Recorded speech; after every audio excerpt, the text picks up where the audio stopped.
Magandang araw mga bata! Ngayong linggo ay may panibago tayong aralin sa Filipino. Handa na ba kayong tuklasin ang ating panibagong aralin? Kung handa na ay simulan na natin. Ngayong linggo, ang pag-aaralan natin sa Filipino ay kaantasan ng pang-uri or degree of adjective. Pero bago natin ito pag-aralan, natatandaan pa ba ninyo kung ano ang pang-uri? Bibigyan ko kayo ng 3 segundo upang isipin muli kung ano nga ba ang pang-uri. Ngayon, maaari nyo bang sabihin kung ano ang natatandaan ninyo sa pang-uri? Tama, ang pang-uri or in English adjective ay salitang naglalarawan o nagbibigay turing sa pangalan o panghalip. Again, pang-uri salitang naglalarawan. Ngayon, dumako na tayo sa 3 kaantasan ng pang-uri. Again, ang pag-aaralan natin ay, maaari niyo bang basahin? Kaantasan ng pang-uri, mahusay. Ngayon, ay pag-usapan natin ang 3 kaantasan ng pang-uri. Okay, meron po tayong lantay, pahambing, at pasokdol. Maaari niyo bang ulitin? Lantay, pahambing, at pasokdol. Kung mapapansin ninyo, sa pahambing ay mayroong nakalagay na magkatulad at di magkatulad. Mamaya, sasabihin ko kung ano nga ba ang pinagkaiba nito. Pero ngayon, magsimula muna tayo sa kaantasang lantay ng pang-uri. Ang lantay ay ang karaniwang anyo ng pang-uri. Ito ay payak na paglalarawan ng pangalan o panghalip. Ibig sabihin, inilalarawan mo lang yung pangalan o panghalip na hindi ka nagkukumpara sa iba pang pangalan o panghalip. Again, inilalarawan mo lang yung isang pangalan o panghalip without comparing it to other noun or pronoun. Hindi mo siya ikinukumpara sa iba pang pangalan o panghalip. Halimbawa, dalisay ang pagmamahal ng ina sa kanyang anak. So, ano nga po yung lantay na pang-uri rito? Dalisay, tama. Yung dalisay, inilalarawan niya yung pangalang pagmamahal. Okay? Dalisay daw yung ano? Yung pagmamahal. Okay? Isa pang halimbawa, si Pedro ay masipag. Ano nga yung salitang naglalarawan o yung pang-uri sa pangungusap na ito? Masipag. Sino daw yung masipag? Si Pedro. So yung masipag, ang nilalarawan niyang pangalan ay si Pedro. Naintindihan po? Again, kapag lantay, ito ay naglalarawan lang na hindi ka nagkukumpara sa iba pang pangalan o panghalip.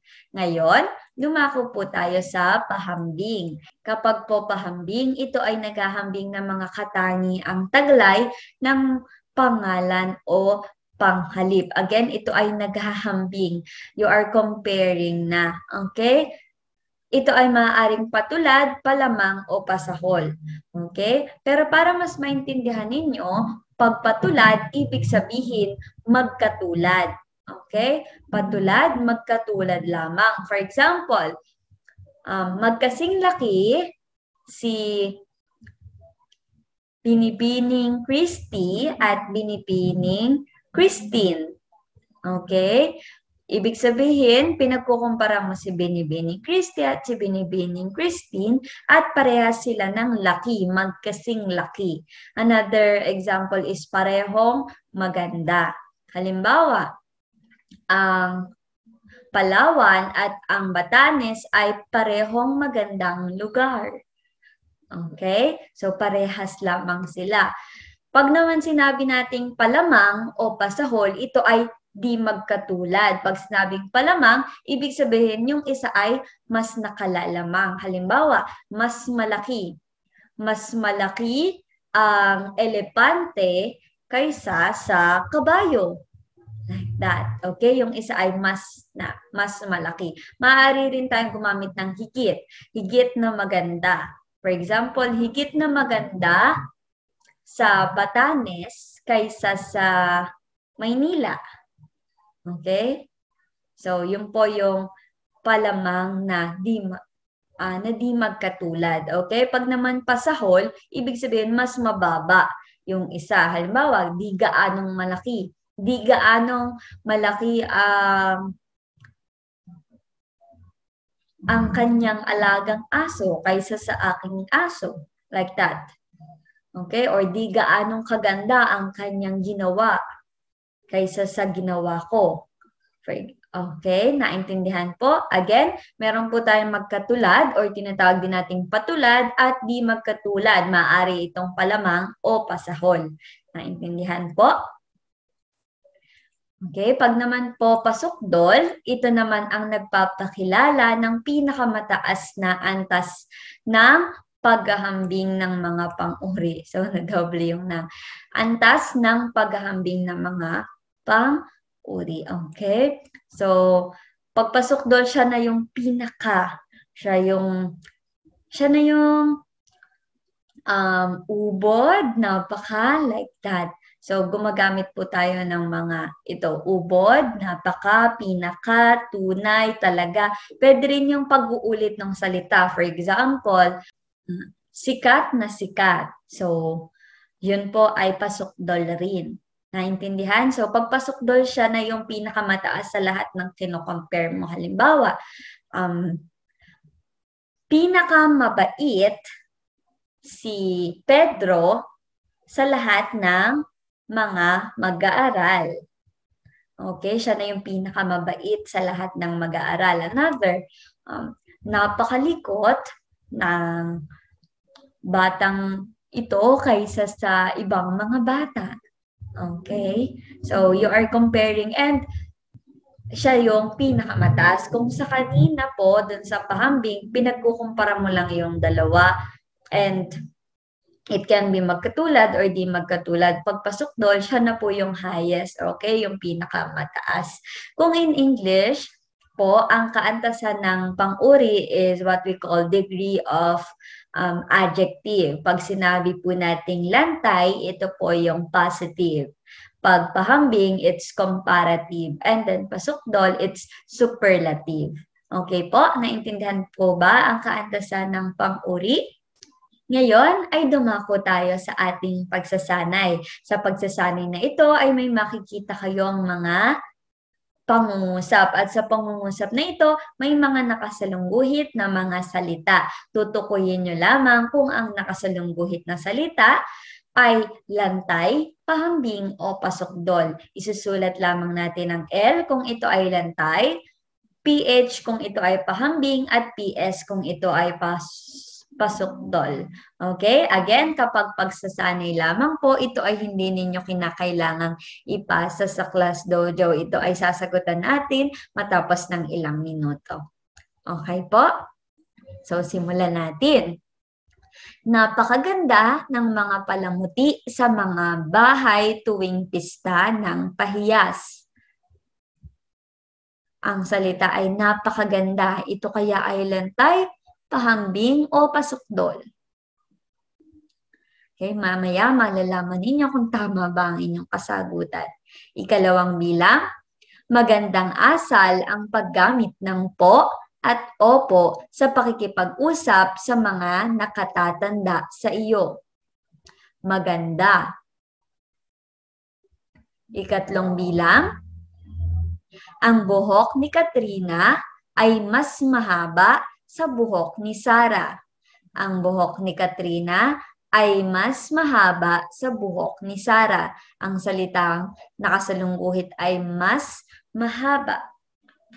Mas mahaba.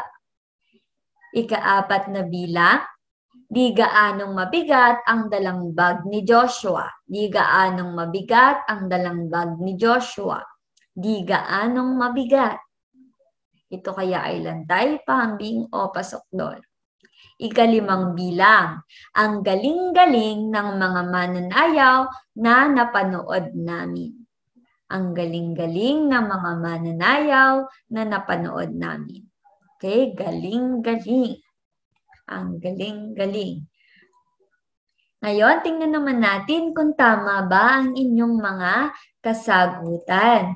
Okay, unang salita, napakaganda. Ito ay pasukdol. Gumamit ito ng panlaping napaka. Okay. Next, maganda. So, ito ay lantay. Ikatlo, mas mahaba. So, ito ay naghahambing. Ito ay pahambing. Di gaanong mabigat. So, ayan po. Di gaanong mabigat. Ito ay pahambing din. Ang galing-galing. Gaya ng sinabi ko, kapag inulit po, ito ay pasukdol. Naintindihan po ba ang ating aralin at ang ating pagsasanay ngayong araw? Naway naintindihan ninyo ito dahil ngayon dadako na tayo sa isa pang pagsasanay. Okay? Mamaya yung gagawin ninyo. Okay? So ngayon sa isa pa nating pagsasanay, ang gagawin lamang natin ay sa letrang B, pipiliin natin yung pangungusap na may kaantasan ng pang-uring nakasulat sa loob ng panaklong at bibilugan natin ang letra ng tamang sagot. Okay? So, subukan natin. Number 1, may dalawang letra. Ang unang letra ay letter A. Mababa ang tingin ni Rico noon sa wikang Filipino. Letrang B, mas mahusay si Edna sa Filipino. So, yung isa mababa, yung isa mas mahusay. Alin kaya po dito yung pangungusap na gumamit ng lantay na pang-uri? Yung letrang A. So, bilugan natin yung letrang A. Ikalawang bilang. Letrang A, pagkabait-bait ng kanilang ama.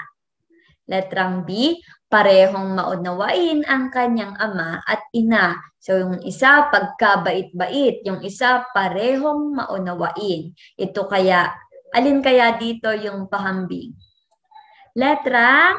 Letrang B, tama. Yung parehong maunawain dahil ito ay naghambing ng ama at ng ina. Okay, ikatlong bilang. Letrang A, napakaraming bata ang katulad ni Rico. Letrang B, hindi mabuti ang ganitong ugali. So, isa dito. Yung sa letrang A po ay napakarami at yung sa letrang B ay mabuti. Alin kaya dito yung pasukdol? Letra A, napakarami. Mahusay. Number 4 or ika-apat na bilang naman po tayo. Letrang A, higit na mataas ang mga grado niya sa Ingles. Letrang B, nagbabasa si Edna ng magagandang uri ng aklat. So yung letrang A po, higit na matataas. Yung letrang B, magaganda. Alin kaya po dito yung lantay? Yung letrang B po, magaganda. Okay? At huling bilang, ikalimang bilang, letrang A, di gaanong mahirap ang Filipino. Letrang B, mayaman ang wikang Filipino. Alin po kaya dito yung pahambing? Yung letrang A, di gaano. Naintindihan po? So, ito ay pagsasanay lamang. You don't need to submit it in Class Dojo. Hindi ninyo po ito kinakailangang ipasa sa Class Dojo dahil sinasagutan po natin ito upang mas masanay kayo sa pagtukoy ng lantay, pahambing at pasukdol. Okay, subukan pa natin ang inyong kaalaman sa kaantasan ng pang-uri. Subukan natin ang gawain C. Sa chart na ito, may makikita kayo sa unang column, lantay, sa ikalawa, pahambing, at sa ikatlo ay yung pasukdol. So, susulatan lamang natin ng angkop na pang-uri po yung chart. Simulan natin sa unang bilang. Mahiyain yung lantay, pahambing parehong mahiyain, then pasukdol. Ano kaya po ang maaari nating isulat dito? Pwede po yung napaka-mahiyain. Pwede. Or pinaka-mahiyain. or ubod ng mahiyain at marami pang iba. Basta yung mga panlapi o mga salitang idinudugtong natin sa pasukdol gaya ng napaka, tunay na, pinaka, ubod ng, hari ng, like that. Okay, number 2. So, wala pong lantay. Sa pahambing nakalagay, mas tahimik. Sa pasukdol, napakatahimik. Ano kaya ang lantay nito? Tahimik. Tama. Ikatlong bilang. Matalino. Magkasintalino. Ano kaya ang pasukdol nito? Pinakamatalino. Napakatalino. Ubod ng talino. Okay, at marami pa ang iba. Okay, basta uulitin ko ang ginamit na panlapi at salita na idinugtong dito ay yung para sa pasukdol. Okay? So, ilan nga po dito ay yung napakatalino, yung pinaka matalino, ubod ng talino, and tunay na matalino. Okay? Ilan lamang po yan sa halimbawa. Ika-4 na bilang, maayos, then patlang, then ubod ng ayos. Ano po kaya ang pwede nating pahambing dito? Mas maayos, pwede. Magkasing ayos. Ano pa? Higit na maayos, di gaanong maayos. Okay, yan po yung ilang halimbawa po ng pahambing para sa salitang maayos. Ika-5 bilang naman. Wala po yung lantay, then pahambing niya ay mas marami, then pasukdol ay pinakamarami. Ang lantay po nito ay marami. Naintindihan po ba ang ating aralin sa kaantasan ng pang-uri? Ngayon ay dumako tayo sa inyong gawain. Para sa inyong gawain, basahin ang pangako ni Rico sa pahina 105 hanggang 107. Okay? Basahin at unawain ito ng mabuti upang may maisagot kayo sa mga katanungan ni Binibining Jam bukas. Para naman sa gramatika, ang sasagutan ninyo ay gramatika A or gawain A sa pahina 112. Okay po. Sa gawain A sa pahina 112, ang gagawin nyo lamang po ay sasalungguhitan ninyo or you need to underline yung ginamit na pang-uri sa pangungusap. Matapos ninyo itong i-underline, ay isusulat ninyo sa sagutang linya or dito sa patlang ang kaantasan nito kung ito ba ay lantay, pahambing at pasukdol. Okay? So dito po sa pagsalungguhit ninyo, kapag may dinagdag na panlapi or salita, dapat kasama ito sa pagsalungguhit. For example, mas malaki. Hindi lamang po yung malaki yung i-underline ninyo. Isama nyo po yung mas. Or for example, ubod ng talino. So, pati po yung ubod ng. Okay? So, ubod ng talino. Kung paano po yung mga halimbawa ko kanina. Again, salungguhitan ang ginamit na pang-uri sa pangungusap at isulat sa sagutang linya kung ito ba ay lantay, pahambing at pasukdol. Okay, at huwag kalilimutang ipasa ito sa Class Dojo upang makita ko at ma-check ko kung tama po ba ang inyong mga ginawa. Naintindihan po ba?